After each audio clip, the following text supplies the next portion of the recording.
ಸಂಡೂರಿನ power house, ಒಂದು ಕಡೆ ಸಂಸದರು ಮತ್ತೊಂದು ಕಡೆ ಶಾಸಕರು, ಇಬ್ಬರು ಒಂದೇ ಮನೆಯವರು. ಇಲ್ಲಿನ ಜನ ಏನು ಹೇಳ್ತಾರೆ, ಶಾಸಕರ ಕೆಲಸ ಹೇಗಿದೆ, ಸಂಸದರಿಂದ ಏನು ನಿರೀಕ್ಷೆ ಇದೆ, ಸಂಡೂರಿನ ಜನ ಪದೇ ಪದೇ ಪದೇ ತುಕಾರಾಮ್ ಅವರ ಕುಟುಂಬದ ಕೈ ಹಿಡಿಯೋ ಕಾರಣ ಏನೋ, ಇಲ್ಲಿನ ಸಾಮಾನ್ಯ ಮತದಾರರನ್ನು ಮಾತಾಡ್ಸೋಣ. ಸರ್, ನಿಮ್ಮ ಹೆಸರು?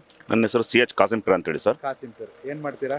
ನಾವು ಇಲ್ಲಿ ಗುತ್ತಿಗೆ ಕೆಲಸ ಮಾಡ್ತಾ ಇದ್ದೀವಿ ಸರ್. ಗುತ್ತಿಗೆ ಕೆಲಸ ಅಂದರೆ ಕೇಳಬೇಕಾಗಿರೋ ಪ್ರಶ್ನೆ, ಕಮಿಷನ್ ಹೆಂಗೆ ನಡೀತಿದೆ ಇಲ್ಲಿ? ಸರ್, ಇಲ್ಲಿ ನಾನು ಸುಮಾರು 20 ವರ್ಷದಿಂದ ಮಾಡ್ತಾ ಇದ್ದೀನಿ. ಇಲ್ಲಿ ₹1 ಯಾರಿಗೂ ಕೊಟ್ಟಿಲ್ಲ ಸರ್. ಇನ್ನವರೆಗೂ ನನ್ನ ಕಣ್ಣಿನ ನಾನು ನೋಡೇ ಇಲ್ಲ, ಕಮಿಷನ್ ಎಂಬ ಮಾತೇ ಕೇಳಿಲ್ಲ ಸರ್ ಕಿವಿಯಿಂದ.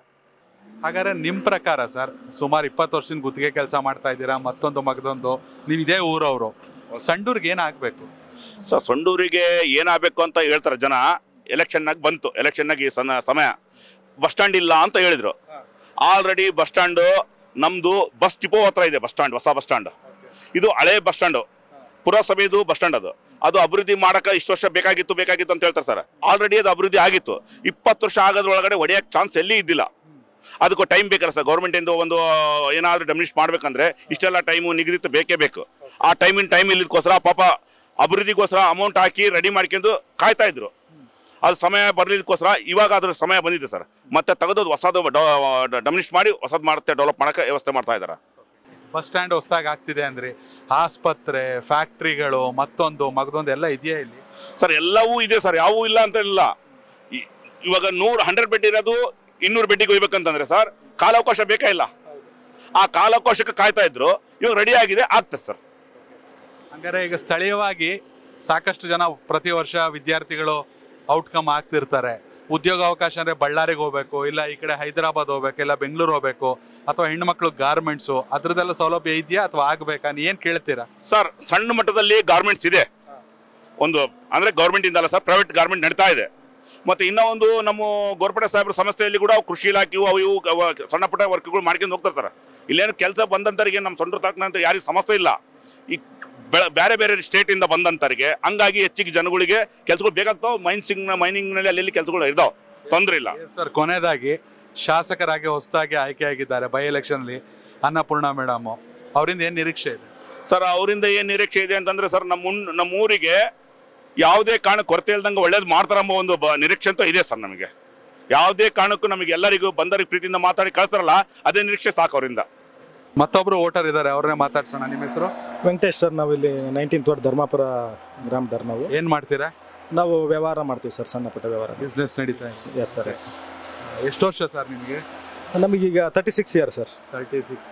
ಆಯ್ತಾ, ಓಕೆ. ಆಲ್ಮೋಸ್ಟ್ 18 ವರ್ಷದಿಂದ ವೋಟ್ ಮಾಡಿದ್ದೀರಾ. 3-4 ಎಲೆಕ್ಷನ್ಗೆ ವೋಟ್ ಹಾಕಿರ್ತೀರಾ, ಬೈ ಎಲೆಕ್ಷನ್ನು, ಲೋಕಸಭೆ ಎಲ್ಲ ಸೇರಿ. ನಿಮ್ಮ ಪ್ರಕಾರ ಆ್ಯಸ್ ಎ ಯಂಗ್ಸ್ಟರ್ ಆಗಿ ಸಂಡೂರಿಗೆ ಏನಾಗಬೇಕು? ಸಂಡೂರಿಗೆ ಆಲ್ಮೋಸ್ಟ್ ಆಲ್ ಎಲ್ಲ ಕೆಲಸಗಳನ್ನು ಪರಿಪೂರ್ಣವಾಗಿ ಮಾಡ್ತಾ ಇದ್ದಾರೆ ಸರ್. ಆಲ್ಮೋಸ್ಟ್ ಆಲ್ ಯಂಗ್ಸ್ಟರ್ಸ್ಗೆ ಏನು ಬೇಕು, ಶಿಕ್ಷಣಕ್ಕೆ ಆದ್ಯತೆಯನ್ನು ಕೊಟ್ಟಿದ್ದಾರೆ. 12 ವಸತಿ ಶಾಲೆಗಳನ್ನು ಕೊಟ್ಟಿದ್ದಾರೆ. ಪ್ರತಿಯೊಂದು ಸಮಾಜ ಏನು, ಈ ದೇವರಾಜ ಅರಸು ಇರ್ಬೋದು, SC ST ಇರ್ಬೋದು, ಹಿಂದುಳಿದ ವರ್ಗದವರಿಗೆ ಪ್ರತಿಯೊಂದು ಮಕ್ಕಳಿಗೆ ಅನುಕೂಲವಾಗಿರ್ತಕ್ಕಂಥ ಹಾಸ್ಟೆಲ್ ವ್ಯವಸ್ಥೆಗಳನ್ನು ಮಾಡಿದ್ದಾರೆ. ಪ್ರತಿಯೊಂದು ಹಳ್ಳಿಗಳಿಗೆ ಬಸ್ ಸಂಚಾರ, ಶಿಕ್ಷಣಕ್ಕೆ ಆದ್ಯತೆಯನ್ನು ನೀಡಿ ಬಸ್ ಸಂಚಾರದ ವ್ಯವಸ್ಥೆ ಮಾಡಿದ್ದಾರೆ. ಆರೋಗ್ಯವಾಗಿ ಉತ್ತಮವಾಗಿರ್ತಕ್ಕಂಥ 50 ಬೆಡ್ ಆಸ್ಪತ್ರೆಯನ್ನು 100 ಬೆಡ್ಗೆ ಮೇಲ್ದರ್ಜೆಗೆ ಏರಿಸಿದ್ದಾರೆ. ಅದಲ್ಲದೆ ಈಗ 200 ಬೆಡ್ ಆಸ್ಪತ್ರೆಗಾಗಿ ಮೇಲ್ದರ್ಜೆಗೆ ಏರಿಸಲಿಕ್ಕೆ ಕಾರ್ಯಪ್ರವೃತ್ತರಾಗಿದ್ದಾರೆ. ಅದೇ ಅಲ್ಲದೆ ಇವತ್ತಿನ ದಿನದಲ್ಲಿ ಸುಮಾರು 20-30-35 ಕೋಟಿ ವೆಚ್ಚದಲ್ಲಿ ಮಿನಿ ವಿಧಾನಸೌಧ ಆಗ್ತಾ ಇದೆ. ಅದೇ ಅಲ್ಲದೆ ಇಡೀ ನಮ್ಮ ರಾಷ್ಟ್ರದಲ್ಲಿ ವಿನೂತನವಾಗಿರ್ತಕ್ಕಂಥ ಒಂದು ಕಾರ್ಯಕ್ರಮವಾಗಿರ್ತಕ್ಕಂಥ ಕ್ಲಿನಿಕ್ ಆನ್ ವೀಲ್ ಅಂತಕ್ಕಂಥದ್ದನ್ನು ಪ್ರತಿ ಹಳ್ಳಿಗೂ ಪ್ರಥಮ ಚಿಕಿತ್ಸೆ ಆಗಿರ್ಬೋದು, ಸಣ್ಣ ಪುಟ್ಟ ಜ್ವರ, ನೆಗಡಿ ಅಂತ ಕೆಮ್ಮುಗಳು ಅಂತಕ್ಕಂಥದ್ದನ್ನು ಇದೇನು ಇದು ಸಂಡೂರು ಪಟ್ಟಣಕ್ಕೆ ಬರದೇ ಇರ್ತಕ್ಕಂಥದ್ದು ಪ್ರತಿ ಹಳ್ಳಿಗೆ ಹೋಗಿ ಕೊಡ್ತಕ್ಕಂಥ ಆಂಬುಲೆನ್ಸ್ ಮುಖಾಂತರ. ಎಷ್ಟು ಆಂಬುಲೆನ್ಸ್ ಇದೆ? ಸುಮಾರು 10-12 ಆಂಬುಲೆನ್ಸ್ಗಳ ವ್ಯವಸ್ಥೆ ಮಾಡಿದ್ದಾರೆ ಸರ್. ಮಾಡಿದ್ದಾರೆ ಸರ್. ಉದ್ಯೋಗಾವಕಾಶ ಎಲ್ಲ ಇದೆಯಾ? ಉದ್ಯೋಗಾವಕಾಶ ಸಾಕಷ್ಟು ಇದೆ ಸರ್. ಇಲ್ಲಿ ಸಣ್ಣ ಚಿಕ್ಕದಾಗಿ ಒಂದು ಗಾರ್ಮೆಂಟ್ಸ್ ಇದೆ, ಈಗ ಸಣ್ಣ ಪುಟ್ಟ ಫ್ಯಾಕ್ಟ್ರಿಗಳು ಬಂದಿದ್ದಾವೆ, ಮತ್ತು ಇಲ್ಲಿ ಜಿಂದಾಲ್ ಇದೆ. ಇಲ್ಲಿ ಇರ್ತಕ್ಕಂಥ ಯುವಕರಿಗೆ ತನ್ನ ಬುದ್ಧಿವಂತಿಕೆ ಮತ್ತು ಇಲ್ಲಿ ಶಾಸಕರು ಕೂಡ ಅನೇಕ ಜನಗಳಿಗೆ ಉದ್ಯೋಗಾವಕಾಶಗಳನ್ನು ನೀಡಿದ್ದಾರೆ.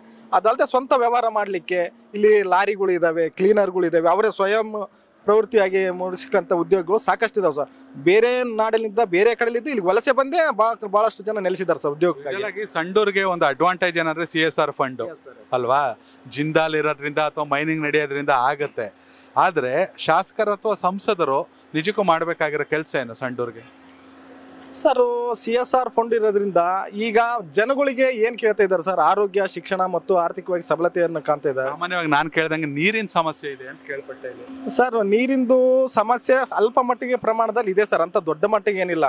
ಪ್ರತಿಯೊಂದು ಏನು ಕೇಳ್ತಾ ಇದ್ದಾರೆ ಅಂದರೆ ಕುಡಿಯೋ ನೀರಿಂದು ವ್ಯವಸ್ಥೆ ಕೇಳ್ತಾ ಇದ್ದಾರೆ. ಹಿಂದೆ ಈಗ ಸುಮಾರು 30 ವರ್ಷದ ಹಿಂದೆ ಆಗಿರ್ತಕ್ಕಂಥ ಪೈಪ್ಲೈನ್ಗಳು, ಸ್ಟೋರೇಜ್ ಟ್ಯಾಂಕ್ಗಳು ಅವೆಲ್ಲ ಇರೋದ್ರಿಂದ ಈಗಿನ ಮಟ್ಟಕ್ಕೆ ಎಲ್ಲವೂ ಪ್ರೋಗ್ರೆಸ್ನಾಗಿದೆ ಸರ್. ವರ್ಕ್ ಹಂಗೆ ಸ್ವಲ್ಪ ಡಿಲೇ ಆಗಿರೋದ್ರಿಂದ ಸ್ವಲ್ಪ ಅಲ್ಪ ಪ್ರಮಾಣದ ತೊಂದರೆ ಬಿಟ್ಟರೆ ಮತ್ತೆ ಬಳಸಲಿಕ್ಕೆ ಇವೇನು ಯೂಸ್ ಕುಡಿಯೋ ನೀರಿನ ಸಮಸ್ಯೆ ಸ್ವಲ್ಪ ಪ್ರಮಾಣದಲ್ಲಿ ಸಮಸ್ಯೆ.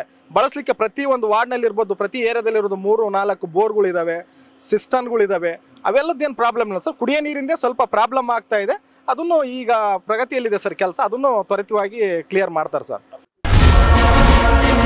ಕನೆಕ್ಟ್ ಕರ್ನಾಟಕ, ಇದು ನಿಮ್ಮ ನೆಟ್ವರ್ಕ್.